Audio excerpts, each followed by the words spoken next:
My guest today is Antonio Iozzo, CEO at IUM. IUM will be rebranding soon, and today we will have a chat about that. Antonio, thank you for joining me to discuss the exciting transformation from IUM to Alpha Insure. This rebrand marks a significant step in the company's journey, and I'm keen to hear the story behind the rebrand. So let's dive into it. Yeah, thank Rianet. Thanks very much for having me. It's an absolute pleasure, Antonio. So maybe we can start with a little insight into IUM, soon to be rebranded to Alpha Insure, maybe a bit of background on the company and its offerings just to set the scene. Yeah, sure. I mean, IUM is this year actually turned 20 years old. And IUM was born out of, back in the day, had a brokerage. And we used to do work on sometimes Percital system, which was their software system back in the day. And they used to pay us an admin fee for doing their administration on their behalf. And in 2004, they approached us and told us that they're not allowed to pay the admin fee into our brokerage bank account. We need to open up a separate business. And so IUM was really started as an administration arm for the brokerage. By about 2007, we branched out into doing administration for our second brokerage. And by 2008, I had separated from the brokerage and took IUM on by itself and really started off as an administration house for brokers where I would have agencies with all the big insurers. And if a brokerage had an agency with IUM, I would be able to provide them multiple quotes from various insurance markets. By about 2010, I soon realized that the administration model was dying, and that in order for me to survive, I would need to open up my own cell captive, which I did with Centric in 2010. First, for a very small product, which was my leisure product, which was motorcycles and quad bikes. By 2012, I branched out into our commercial products and our personal lines product. We also launched the haulage product. And by about 2014, I'd closed down all my agencies with other insurers, and all I was selling was my own IUM product through Centric. Listen, in the beginning, it was tough.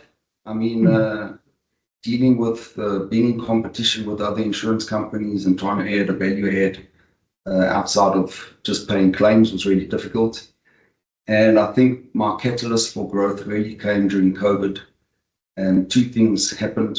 When a lot of businesses went home during COVID, I decided that we were going to stay in the office and we were going to be office bound because we're a service-based business and we're a work from work business. We need to collaborate with each other.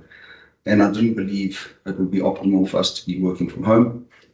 And at the same time, I was offered a corporate book of business on the assets all risk side, which I was able to write at that point, but never really had an opportunity because a lot of the bigger brokers had agencies with the big insurers, and there was really no need for them to use a smaller player like IUM. But just at that time, capacity was shrinking in the South African market. We had suffered huge losses. I think it started off with the knives and the fires. We had a lot of hail. We had a lot of flooding. And the reinsurers started pulling back on capacity. And all of a sudden, there was a capacity squeeze. And I came in and sort of filled that gap. So since about 2020 to where we are now, I've probably taken my business and times it by 10 on gross profit. We're sitting at just over 2 billion turnover on annual premium.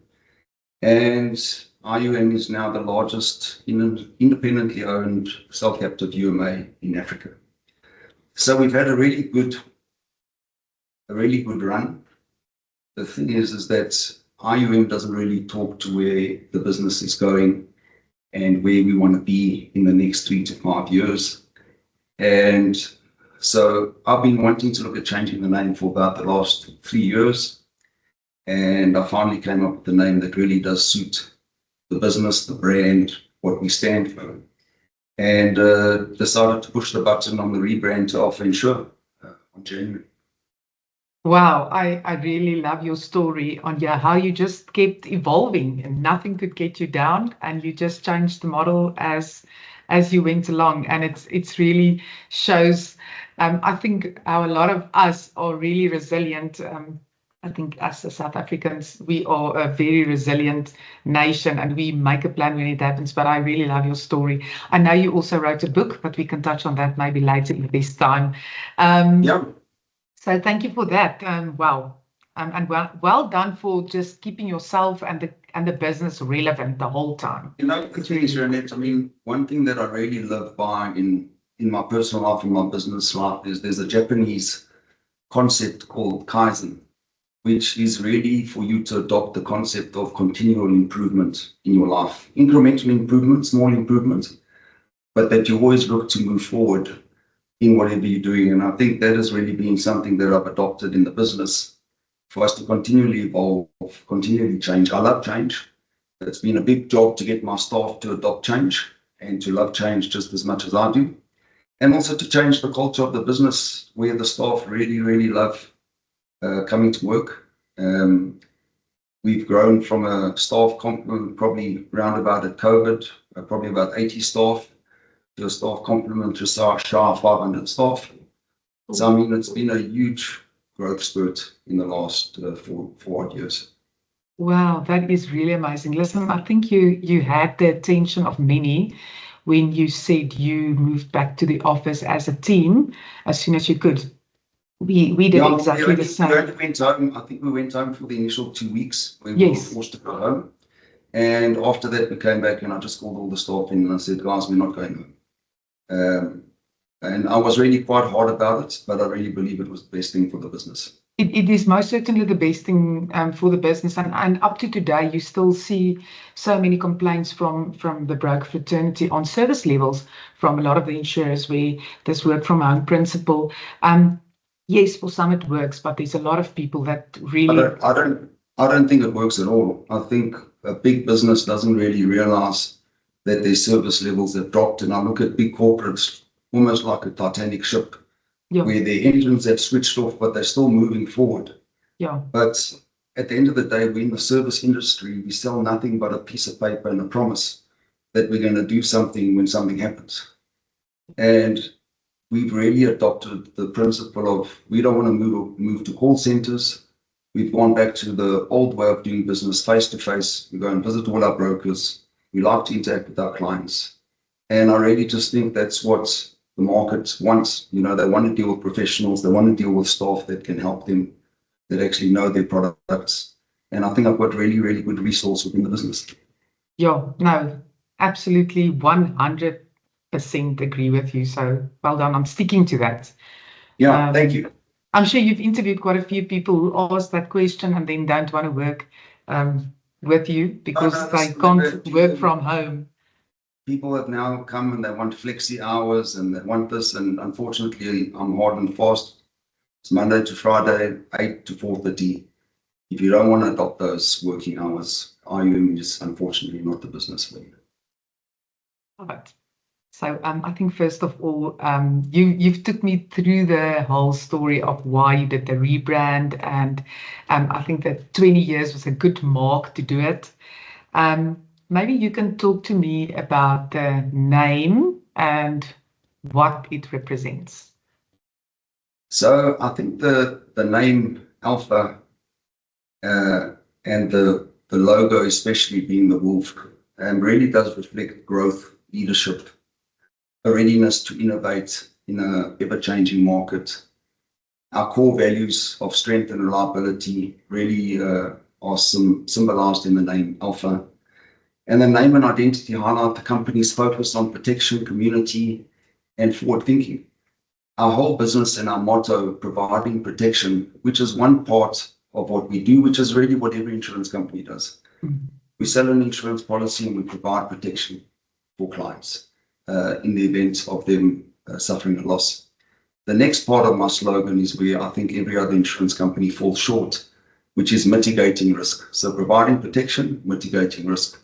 The mitigating risk part is really all the add-on complementary services which are free to all our clients, which is the surveying, the risk management, the quantity surveying. We do fire installations for clients. We really go over and above to ensure that our clients we try and put them into the best possible situation not to suffer loss. Because I can tell you, clients, just as much as the insurers, don't want a loss. They probably suffer more than us, because even though we might try and reinstate them back into the position that they were before the loss, they might suffer reputational harm. They might lose clients while we are reinstating a property if they suffer a fire. And really to ensure that we get clients' claims ready, that should they suffer a loss, there's no underwriting at claim stage.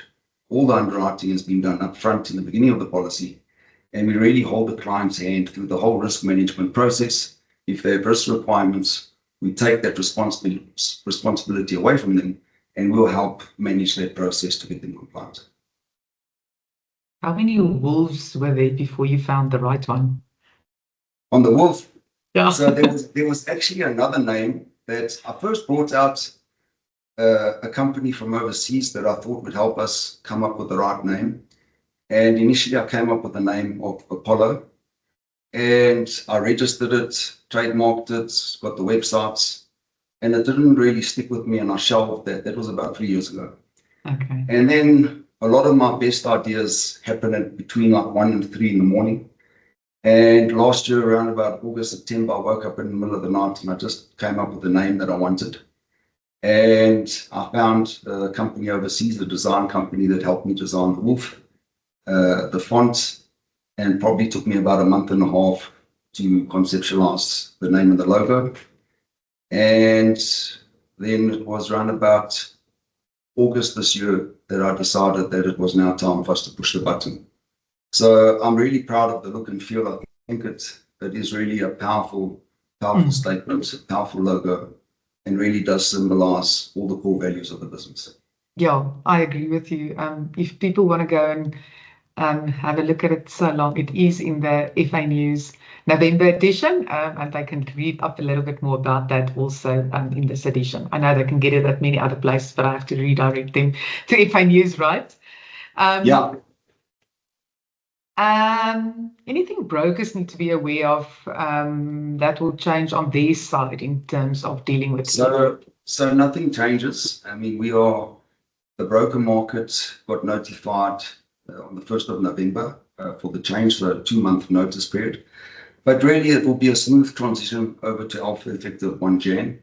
Nothing really changes, obviously, except email addresses, but all the old email addresses will forward through to the new email addresses.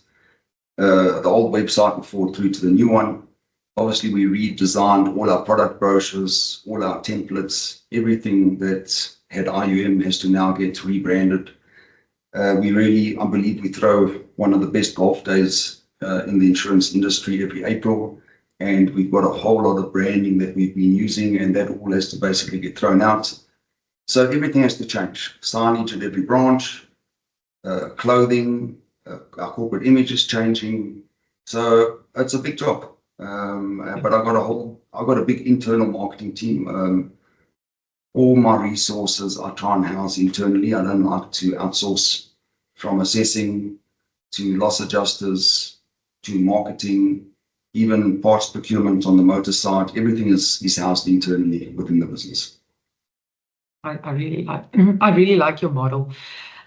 Talk to me, Antonio, about your company culture, and maybe you can touch on some of the non-negotiables for you as a leader. And while you're talking about that, maybe you can also throw in some comments around innovation and the importance of that for you in your business. So that's a big one. So company culture has been something that I've really paid a lot of attention to over the last 7 years.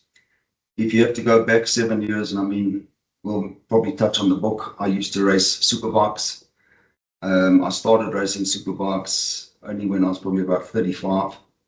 And at one point, I sort of took a back seat in the business, and I was racing about 3 times a week. Sure. But I really had a poor company culture within the business. And to the point where I started losing a lot of my key staff, And I think even my reputation in the market, IUM was known as a business where if I hired a staff member, there's a good chance that they wouldn't have lasted more than 3 months before they got fired. And it's not a good place to be. It's definitely not a good place as your reputation within the insurance industry. And so I came back into the business before the accident, and I took charge again. And I first had to come and do a culture audit, an external culture audit. It took about 6 months for my staff to really believe that I wasn't trying to find the cliff dwellers in the business to fire them, that all I wanted was their honest opinion of me, the culture in the business, and what we could do to really change. And once I got the findings of the culture audit, I had to take a long, hard look at myself because, the fish rots from the head. And a lot of the issues and the problems that IUM was facing really did stem from me as the owner and the CEO and the mentor within the business. And so I set about changing the culture. And changing a culture of a business is definitely no easy feat. But I can honestly say, looking back, and now we're 7 years forward, I have got the most amazing business. I mean, I run this business and I really do call it my work family. And I look after my staff as if they are my family members. I want my staff to really enjoy working at the business. I think I am really generous in the way that I pay my staff. I like to overpay. I mean, I am a hard driver. I drive the business hard. I drive my staff hard. But I've created a really good ecosystem within our office here in Bedford View. We housed in a new 11-story office block that we occupied in 2021. I've got the most amazing fitness facility, 5,000 square meter, the best 6-star fitness facility in the Southern Hemisphere, I really do believe. I've got a really most amazing restaurant on the roof of the building. And within the ecosystem, I really try to get the staff to adopt health and wellness as part of their journey within the business.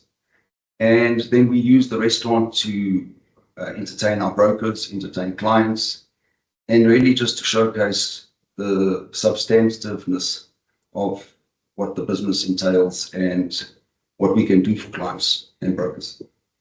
On the side of technology, we are really, really driven by tech. Our surveying side of the business, we've got a system that we've developed in Salesforce called Insight, which is really a whole cloud-based system which from the time that a survey is conducted, which is on iPad, so there's nothing word-based or written. Everything is housed in an ecosystem with triggers and reminders for brokers and clients. We have adopted something called CatNet, which helps us have a look at natural catastrophes and look at areas within South Africa that are high-risk locations for us. We're very big into geocoding and geocoding our premises and looking at our exposure. As a business, IUM has got, I think now, the single biggest capacity limit within the country. We are able to write up to 1.25 billion any single location. So where a lot of the market has been decreasing and reducing the exposure, we have managed to gain the respect of the biggest reinsurers in the world. On our treaty, out of our 10 reinsurers, we've got the top 6 reinsurers that participate on our treaty. And I think really by being open and transparent with them on how we run the business and how we look at risk, they have definitely adopted an approach that they are backing me and backing the business in our journey going forward. Sure. I wanted to ask you, it's a question I always ask, why you? What makes you different and unique? But I think I've got all the answers. I think you really gave us a very good insight on. There's a few principles that I live by, and I really try and install them in my staff. One of the principles that I've even applied in my life and only really looking back have been able to identify it, is that I strive for perfection in everything that I do, knowing that I'll actually never achieve it. But when I strive for it, I'm trying to do the best that I can, whether I'm writing a letter, whether I'm constructing a policy, whether I'm building a building. And then your version of perfection is basically where you are over time. Because as you experience different things in life and as you grow as a person, your version of perfection grows. And what I thought was a good building in my first building that I built, let's say 10 years ago, and I look at the building that I built now, my version of perfection has grown and has changed. So it ties in with Kaizen, which is the continuing improvement, but really just to get my guys not to stagnate, to always want to drive forward, learn more, change. And then my biggest principle that I live by is that the most powerful word in business, and I really try and get my management team especially to adopt it, is sorry. You know, guys are so scared to apologize when they've done something wrong. And for me, the most powerful word in business is I can defuse the tensest boardroom situation. If you really do mean it and you come into a situation where you know that you've done something wrong, just apologize. Say sorry. You take the wind out of everyone's sails when they come into a meeting ready to fight. They've got all their bullet points. They're ready to attack. And you just say, you know what, guys, I'm just so sorry. You know, we made a mistake. We're going to fix it. We'll do what it takes. And I always do put my money where my mouth is when I've made mistakes. But don't get on the defensive. You know, so many guys, when they make a mistake, their first thing is to get on the defensive and start to defend their position. And to try and train them out of that and get them to rather come forward, say sorry. I love forgiving my staff. I'm the king of second, third, fourth chances in business. And at the end of the day, all I want to do is, when my staff realize that I'm not cross with them, all I am is I'm cross with the situation that we find ourselves in. And how we're going to fix it, how we're going to move forward, how we're going to learn from it, and hopefully not make it again. So, Antonio, I think there's a lot of people that can learn a lot of things for you. What really stands out for me is your attitude to always grow and let people grow. And it doesn't matter how small, a little bit forward is all what it's about. So I thoroughly enjoyed this chat. Maybe closing off with your key message to our audience, the brokers. I think to the brokers, I would say, if you haven't given IUM, soon to be Alpha Insure, a chance, I would say, guys, don't listen to the market. I would say, get in contact. We're a great brand. We're here to protect our brokers, protect our clients. Give us a chance. Experience us, our service, our product offering. I think you'll be very surprised in how we're able to support your business. Thanks, Antonio. That was an absolutely amazing chat. I thoroughly enjoyed it, and I feel inspired. Thanks, Rianet. The rest of the day. Awesome stuff, Rianet. Thanks for chatting. Thanks, Antonio. I look forward to chatting to you again soon. Yes, for sure. Maybe we can chat about your book that you wrote. Yeah, no. I mean, as soon as you're ready to chat about that, that's a whole crazy journey that happened to me. I would love to. Definitely changed my life. And the book has done really well. It's hit #1 in the States in 3 categories. Wow. #1 in Australia, #1 in Canada in 1 category. So it's been an overwhelming success for a South African book. And I wrote it myself. I had a ghostwriter, but I really wanted it to be my voice coming through the book, that when people read it, if they know me, it's as if I'm talking to them when I wrote it. No, let's do that. I'll get in touch. Thanks. Awesome stuff, Rianet. Thanks, man. Ciao, ciao. Cheers.